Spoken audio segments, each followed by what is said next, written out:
Let's change out these for these on my truck real quick.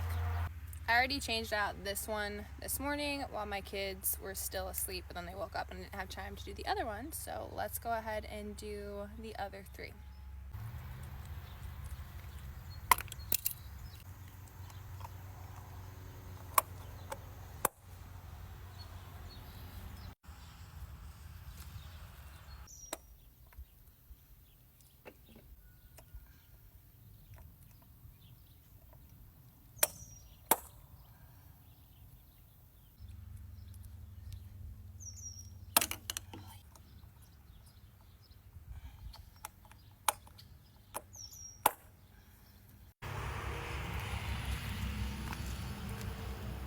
And we're done. I think that took me all of like 3 minutes to do, but of course the very last one was the hardest one to get off. So nice little touches for my truck. I like the way it looks.